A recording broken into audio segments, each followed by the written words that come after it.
মই এতিয়া আহিছোঁ নামফাকেলৈ ফ্ৰিজ এটা চাবলৈ ৱেলপুল 240 লিটাৰ ছিংগল ডোৰ ডাবল ডোৰৰ। ইয়াৰ প্ৰব্লেমটো হৈছে কাষ্টমাৰ প্ৰব্লেম কুলিং নহয়। কুলিং নহ'লে আপোনালোকে কম্প্ৰেছাৰ চলিছে কি নাই কেনেকৈ গম পাব। ইয়াৰ মই মোটামুটি 10 মিনিটমান চলাই থৈছোঁ, ইয়াত কুলিং নাই। লাইটটো চব জ্বলি আছে। ইয়াৰ প্ৰব্লেমটো আপোনালোকে দেখাই আছোঁ। ঠাণ্ডা হৈছে কিনা কম্প্ৰেছাৰ চলিছে কিনা কেনেকৈ গম পাব ফ্ৰিজত। এইটো ইয়াৰ কম্প্ৰেছাৰটো যোনটো চাইছে কম্প্ৰেছাৰ চলি আছে, চাউণ্ড দিয়ে আছে। যেতিয়া চলাই থ'ব এই ডিছচাৰ্জ লাইনটো চাব হিট হৈ আহিছে কি নাই। এইটো মেচিনৰ ডিছচাৰ্জ লাইনটো হিট অহা নাই। মই পাইপ লাইনিঙত চাইছোঁ ড্ৰেইন যোনটো পাইপ লাইনিং গৈছে এই লাইনিংটোত অলপ অইলো পাইছোঁ।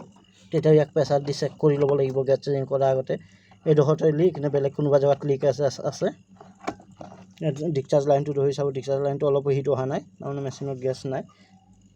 আৰু ইয়াত চকিং প্ৰব্লেম যেতিয়া হয় গেছ আছে ঠাণ্ডা নহয় তেতিয়া চাব এই ডায়াৰটো আছে, ডায়াৰটো চুইটিং আহি দিব। চকিং প্ৰব্লেম হ'লে কেপেলাৰী ঠাণ্ডা হৈ থাকিব, কণ্ডেনচাৰ লাইনিং হিট নাহে।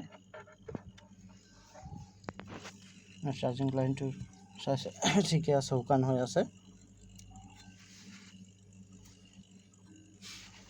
চলি আছে, চাকচন লাইনো হিট হৈ আছে।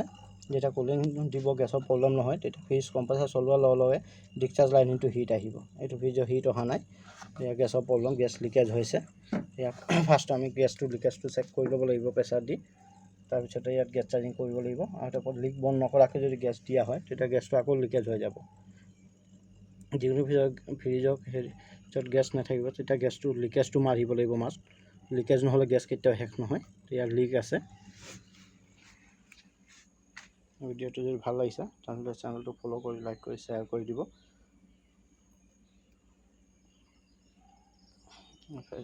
ছাবস্ক্ৰাইব কৰি দিব।